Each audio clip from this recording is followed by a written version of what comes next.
What's up, y'all, and welcome to 2nd and 15, a Philadelphia Eagles fan podcast powered by Old City Sports Network, the best network for all your Philadelphia sports needs. This is your host, Michael Roscoe. The Eagles' off-season training activities are over, and the Birds head into a well-deserved summer break. We'll look at some observations from the mandatory minicamp, plus a major move off the field from owner Jeffrey Lurie, and is a newly released veteran a good fit for the Birds? We'll talk all that and more, so without wasting any more time, let's dive right into it. Starting off this week with some Eagles news. Only one day after being signed by the Birds, they released wide receiver Ife Adayi to make room for running back Kalen Robinson, whom they claimed off of waivers from Jacksonville. At 5'8" and over 190 pounds, Robinson saw action in the final 6 games of the Jaguar season, returning 2 kickoffs.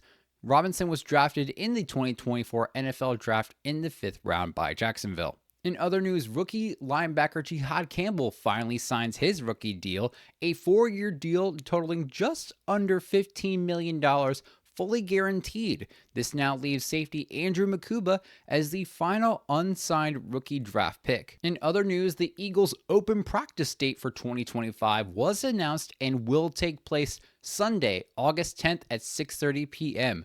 Tickets for that event plus single game day tickets will be available for sale starting June 12th. In other Eagles news, we got some veterans of Eagles past duking it out at the Link. What do I mean by that? So former Eagles quarterback Michael Vick and wide receiver Deshaun Jackson, once teammates at the Link, will now be opponents, for one day at least. Vick now coaches the Norfolk State University football team, while Jackson coaches Delaware State University's team, both historically black colleges and universities, otherwise known as HBCUs.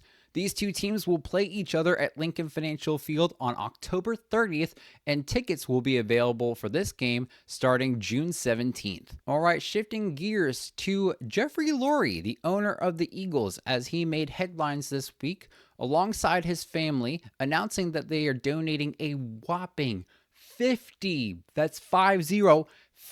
million to the Children's Hospital of Philadelphia / Penn Medicine in order to establish the Lurie Autism Institute, which according to Lurie and the Eagles organization is, quote, a first-of-its-kind institute aiming to be a global hub for autism research that connects scientists, clinicians, families, students, and donors. This is per NBC Sports Philadelphia. This donation was deemed the, quote, single largest donation to a U.S. academic medical center focused on autism research across the lifespan. This is absolutely incredible, y'all. I don't know if y'all know how big this is for the autism community. With Lurie's personal family connection to autism spectrum disorder, the establishment of the Eagles Autism Foundation, and other related events related to assisting the autism community, the Lurie family set forth a monumental step in further understanding autism and how to help those / their families navigate any life challenges that may present their way. This is an amazing accomplishment for the autism community, as well as an overwhelmingly generous action from the Lurie family. All right, we're going to move into one of our bigger topic points this week, is a veteran who was recently released, a good fit for the Philadelphia Eagles. So, most of y'all probably know by now, but for those who don't for some reason, earlier this week, cornerback Jair Alexander was released from the Green Bay Packers after 7 years with the team. Now, of course, anytime that there is a well-known veteran released from a team for whatever reason, the Eagles have been labeled a top candidate for that player to go, at least over the past couple years or so. Contract issues were a part of the Packers' decision to release him, but Alexander's injury history was taken into consideration as well. After the Eagles lost several defensive players to free agency, the question begs, do we need Jaire Alexander on the Eagles? So to answer that, it's not as simple as one might think. Now, when healthy, that's the key thing, Jaire Alexander has proven to be a lockdown corner, well, except going against A.J. Brown, of course. He's a two-time Pro Bowler and two-time second-team All-Pro athlete with 287 tackles, 70 pass deflections, and 12 interceptions on his resume. Adding him to the Eagles, it would add some veteran depth to a position that has a lot of players, but more so on the younger side. This could be an advantage in a way for the younger corners to have that veteran presence like the DB room did with CJ Gardner-Johnson last year, especially for our rookies, as well as like Darius Slay has also been for specifically the corners before his departure to Pittsburgh. Now, on the other hand, this is according to the Eagles Wire, Jaire's presence could hinder the growth of the younger corners because it could take away valuable practice and in-game reps because realistically, pending a bad preseason or another catastrophic injury or something like that, I could see Jaire Alexander being the immediate corner 2 opposite of Quinyon Mitchell. But I think having that immediate CB2 ready to go could be advantageous, especially because the NFC East wide receiver room just got a lot fucking scarier, y'all. You got George Pickens and CeeDee Lamb with Dallas, you got Scary Terry and Deebo Samuel with the Commanders, and Malik Neighbors and Wan'Dale Robinson with the Giants. Now, realistically, at least 5 of those 6 guys are high-impact players that are going to need air fucking tight coverage. Deebo has, dwindled in performance a little bit, but hey, he's on a new team, so that could change. Regardless, he's still one to watch out for as well as 4 other guys in that room. However, signing Alexander would go against the mindset that Howie Roseman and the Eagles have been going for of these past couple of drafts, since Alexander is 29 and the Eagles are looking to keep the defense relatively young. While 29 isn't super old, when nearly all of the rostered corners are 25 years old or younger, 29 is going to make you the old head in the room. Plus, and this is probably the biggest out of all of that, there is the extensive injury history to worry about. He's played just 34 of 68 possible games over the last 4 years due to injuries. But then again, the Eagles took a chance in Saquon Barkley, an older veteran who was the same draft class as Jaire Alexander, with a significant injury history, and that turned out very fucking well for us. Now, in no way am I directly comparing Barkley to Alexander.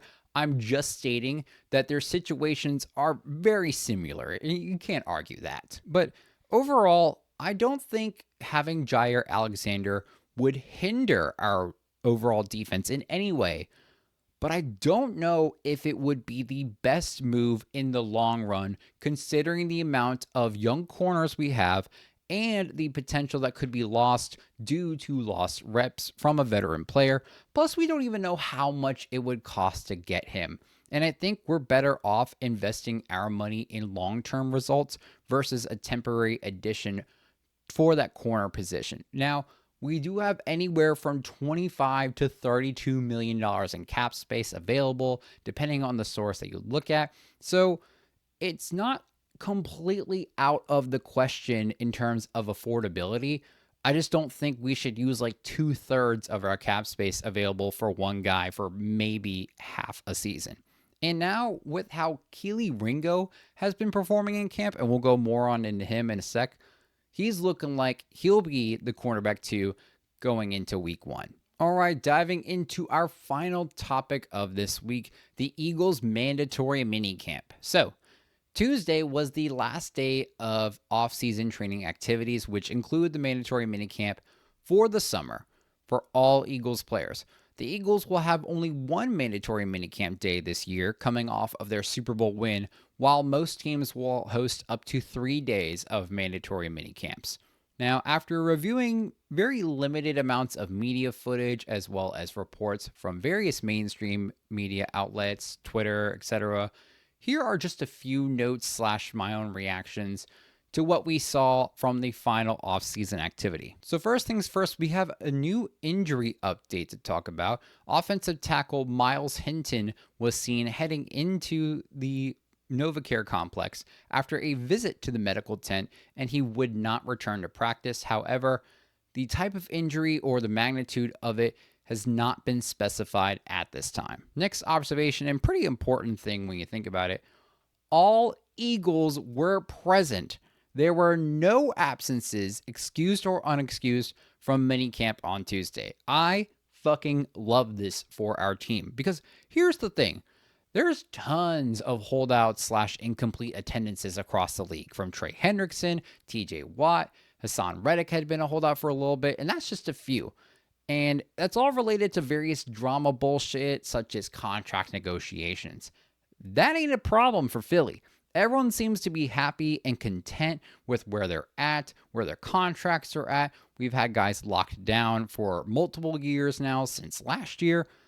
This shows that the Eagles' only focus is being together as a team and getting back to the Super Bowl, while other teams and players have other priorities straight, such as getting the bag rather than getting to a Super Bowl. Another thing that I saw that I want to talk about is we had Trevor Keegan, the second-year offensive guard, taking reps at center. This was something interesting to see. So on X, Zach Behrman tweeted a pic of him taking snaps at center with Kenyon Green playing guard on the left side. And usually we've had Brett Toth taking snaps at backup center, but that seems to not be working out yet again. And with Nick Gates off of the roster, who previously backed up Cam Jurgens, Keegan could find himself being our reserve center, God forbid anything happens to Jurgens during the regular season.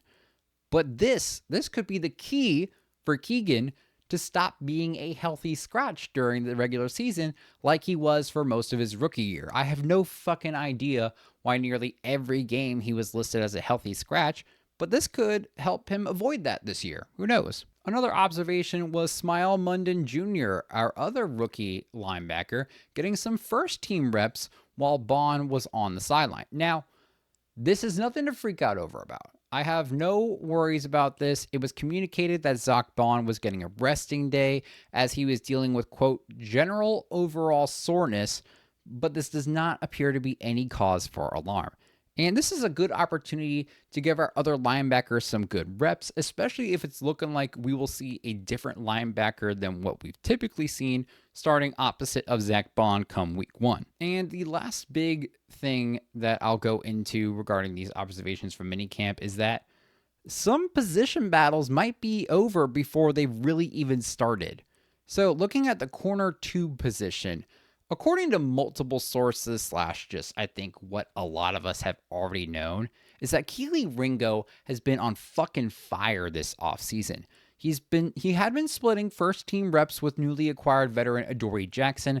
However, it was mostly all Ringo this time on the minicamp date. He's gotten bigger, faster, stronger, and he's been holding his own against one of the best wide receivers in the league in A.J. Brown. For example, Hurts ended up having to check the ball down to Saquon Barkley on a pass play that was intended for A.J. Brown because Ringo had him locked up.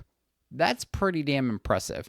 Additionally, with second team reps, Ringo broke up at least a couple of potential touchdowns to wide receivers Terrace Marshall and Danny Gray. And Danny Gray has low-key been on a radar to make the roster according to various reports as that wide receiver 4, wide receiver 5. So that's saying something as well. While some people had been wondering for a little while if there was going to be a big splash from free agency to get another corner to replace Darius Slay and Isaiah Rodgers, whether it was necessary because Darius Slay and Isaiah Rodgers were gone. However, at least from this camp performance, Kelee Ringo's future looks bright, with Philly media's Elliott Shore Parks calling him, quote, the best looking player of camp. With the level of receiver competition our defensive backs will have this season, I'm hoping Ringo's production continues to excel and that he can match the energy of guys like Quinyon Mitchell, Darius Slay, and Cooper DeJean. And the other big position battle that I know a lot of people were looking at was the right guard position, but that also seems to be over as well. Upon the acquisition of Kenyon Green from the Texans, some speculated that the former first-round pick could work his way up to be the starting right guard with the help of Jeff Stoutland. However, and I already had my belief on this as well prior to minicamp, Tyler Steen looks to have solidified his place at that starting right guard position. Right tackle Lane Johnson, when asked about Steen's progress, stated, quote, "He's gotten a lot bigger and stronger since he first got here. He's a physically gifted dude." And that's awesome to hear from an all-pro veteran like Lane Johnson. And according to The Athletic, Steen's been taking first-team reps at right guard the majority of OTAs and at minicamp, with Matt Pryor taking second-team reps, with Kenyon Green taking third-team reps. Prior to Matt Pryor's signing, it was looking like that the position battle would be between Steen and Green. However, before camp had even begun, this was my opinion on the potential position battle for right guard. Tyler Steen has done better as a reserve player than Kenyon Green has done as a starter. Steen has not allowed a single sack in 315 consecutive snaps, while Kenyon Green has allowed 5 sacks across 582 snaps, or a .85% sack rate. Besides, Kenyon Green was one of the worst ranked guards last year, like literally dead fucking last.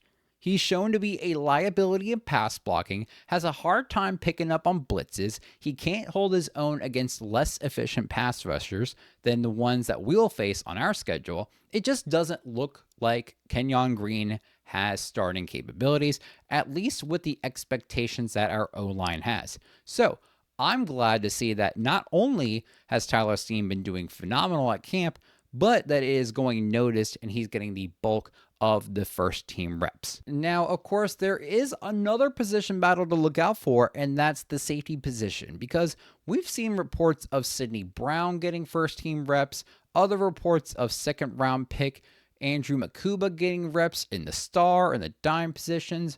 But then there's also been talks of Cooper DeJean potentially playing safety or outside corner in base coverages, and other reports saying safety Tristan McCollum could be a dark horse candidate to get that other starting safety position outside Reed Blankenship.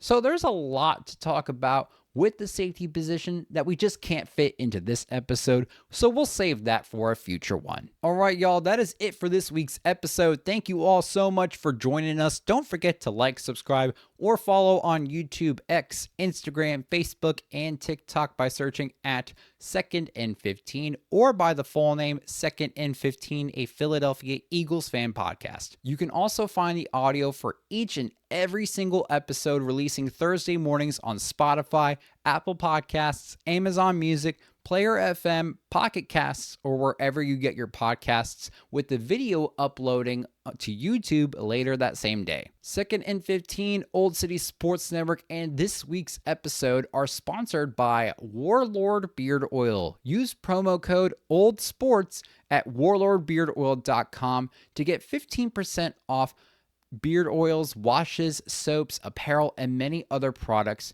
for all of your beard care needs.